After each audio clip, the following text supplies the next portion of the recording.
Hello and welcome to a random video that I decided to come up with that will definitely end up with people fighting in the comments, because this is a power scaling video. You've probably seen the thumbnail and come to your own conclusion and been like, oh, it's the GU Hunter, oh, it's the World Hunter, oh, everyone's stupid, it's the Online Hunter. Well, let me set everything up first and then we'll get to which hunter is actually the strongest in the Monster Hunter world. So here's the setup for the premise and all that kind of stuff, is that if you took all the hunters in Monster Hunter from each different game, which hunter, if plopped into an arena, would come out on top? Now there's many different ways you can kind of figure this out and try and power scale and figure out exactly who would win and who would like kill the other and all that kind of stuff. But I've decided to leave it down to a tally system, because what's the best way of power scaling? Leaving it up to points, of course. That's definitely not going to be controversial, and people will definitely be okay with that. So the way that I've set it up is that, firstly, I'm gonna just clarify that not every single game is being taken into account here. I've kind of grouped it into a few sections, depending on how like different that Monster Hunter game is. So currently we have I kind of got this bit wrong. I meant to say the first gen hunter, like all the first gen games like lumped together. That's my bad, sorry. The hunter from Monster Hunter Dose, the hunter from Freedom and Freedom Unite lumped together, the hunter from Portable Third, the hunter from Tri and 3U lumped together, the hunter from 4 and 4U lumped together, the hunter from G and GU lumped together, the hunter from Worldborn, the hunter from Risebreak, and the hunter from Wilds/Ascendant. I know Ascendant isn't out yet, but from the very, very, very limited like bits of information that we do know. And now in terms of the actual tally like categories that they can get points in, the total amount of monsters that feature in their game, the total amount of Elder tier monsters that feature in their game, the total amount of Black Dragon tier monsters that feature in their game, how many weapons they can use, how many unique gimmicks they have access to, how many maps they can like traverse, and that all comes together into their total score. There is technically more I could consider, like how many different armors and blah blah blah and all that kind of stuff, but I thought this was a more simple and clean solution, so we're going with this. I should also add that at the end of this I will be including the hunters from Stories, Stories 2, Stories 3, Monster Hunter Now, Monster Hunter Explore, Monster Hunter Online, and Monster Hunter Frontier. That's because I thought it would be fun to see how the mainline hunters stack up against the spin-off hunters. Right, so let's get down to who is the weakest mainline hunter? The hunter from Monster Hunter 1. Although this hunter is the OG, the one that like started everything, at the end of the day, they don't have as much stats in comparison to the other hunters. For instance, it's got the least amount of total monsters in the game, which again, that's not necessarily their fault, but 45 is 45. They've got 5 Elder tier monsters and 2 Black Dragon tier monsters. They have access to 6 like weapons in total.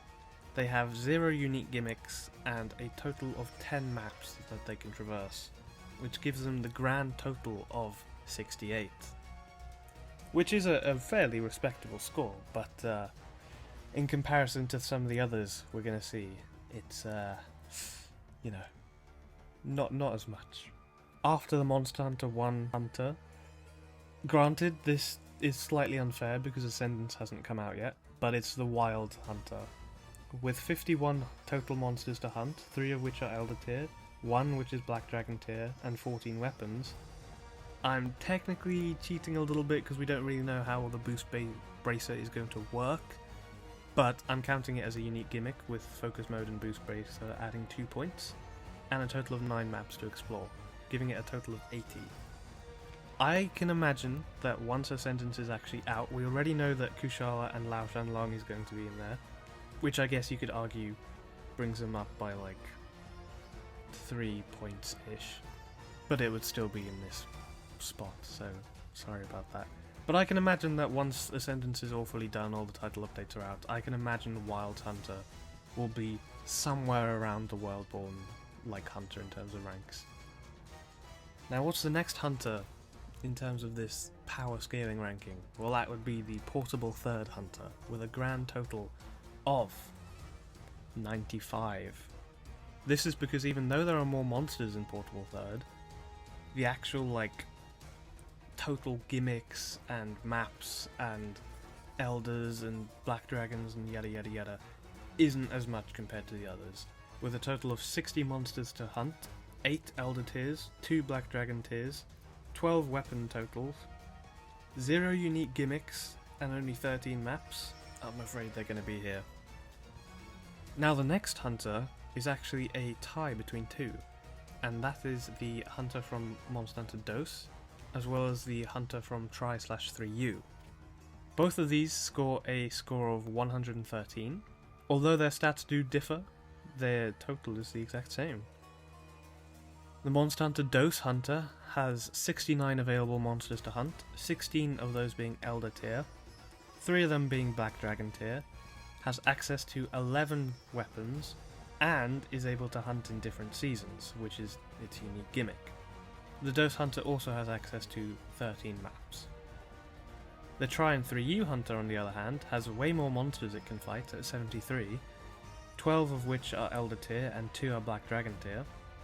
They can use 12 weapons and they can hunt underwater, which is pretty good. They've also got access to 13 maps. The next hunter that rolls up to the plate is the hunter from Freedom/Freedom Unite, with a grand score of 134. That's because they have 82 monsters to hunt, 19 of which are Elder tier, 3 which are Black Dragon tier, can use 11 weapons, 0 unique gimmicks, and 19 maps overall. After that, maybe controversial, with 4th place, it's the Worldborn Hunter. With a total of 91 monsters, 26 of them being Elder tier, which is a huge hefty amount, 3 of them being Black Dragon tier, can use a total of 14 weapons and has access to Clutch Core.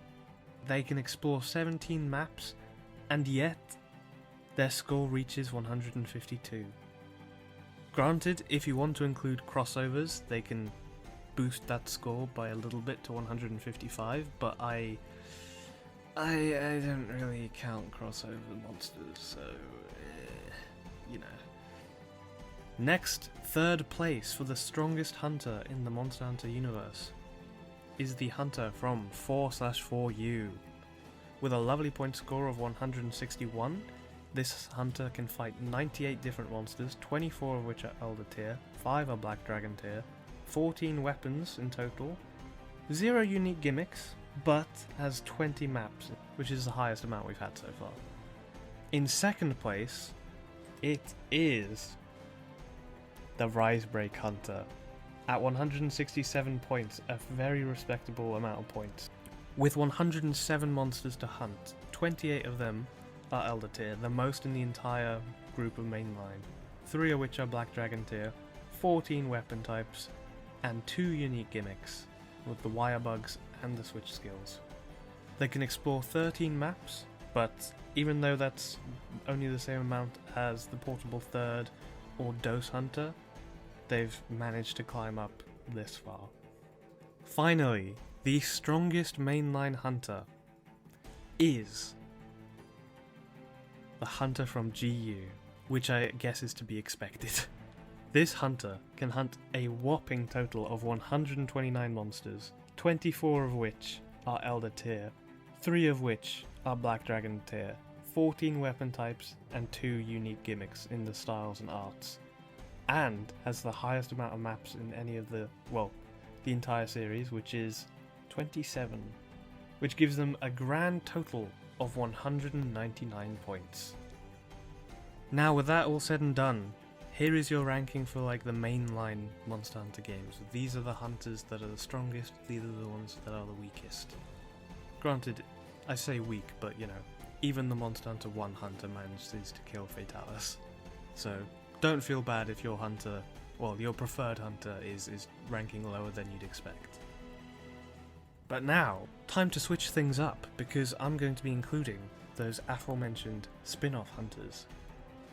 Now, the lowest ranking spin-off hunter places them comfortably between the portable third hunter and the DOS/3U hunter, and that is the hunter from Monster Hunter Now. Now's hunter is actually fairly respectable, with a total of 73 monsters to hunt, which is actually the same as the 3U hunter, 13 of which are Elder tier, 0 black dragons, 14 weapon types, 0 unique gimmicks, and a total of 4 maps, which gives them a score of 104.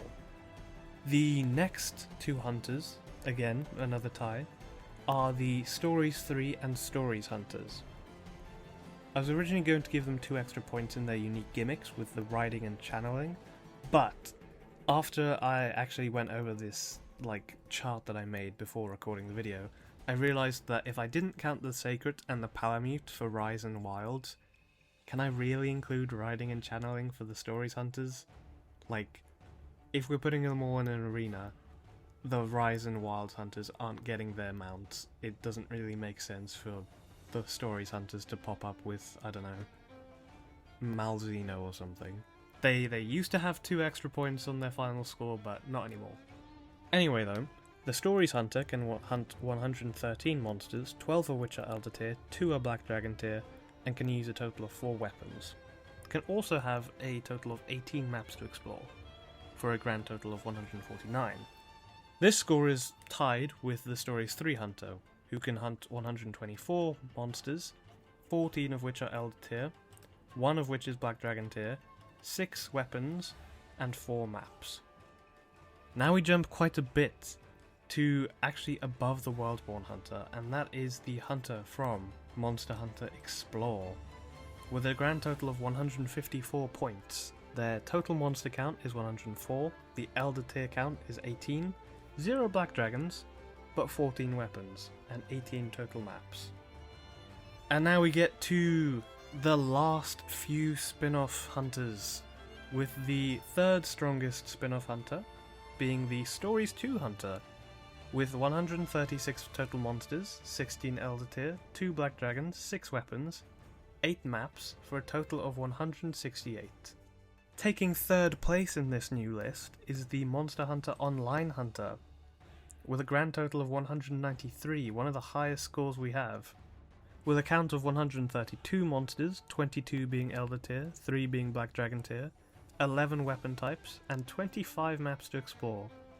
Finally, something that I didn't expect, but a hunter that topples the GU hunter, and topples almost every other hunter in terms of their score. It is a whopping 267. And that is none other than the Frontier Hunter, with 155 monsters to hunt, 48 being Elder tier, 11 being Black Dragons, 14 weapon types, 1 unique gimmick with hunting styles, 38 total maps. This hunter is crazy. Even if you include crossovers, sure, Explore can technically move up from 154 points to 178 to roundabout between Online, Stories 2 and Risebreak, but Frontier still tops all of it. There you go. That's the hunter who is quote-unquote the strongest out of all the hunters in the Monster Hunter universe. Let me know if you agree or disagree. I'm sure many of you will disagree, but please remember this is all just for fun, all just, a good laugh and a good oh, look at this. Don't get too heated in the comments, please. But yeah, no, which list do you prefer? The mainline list or the one that includes the spin-offs? Thank you very much for watching, and bye-bye.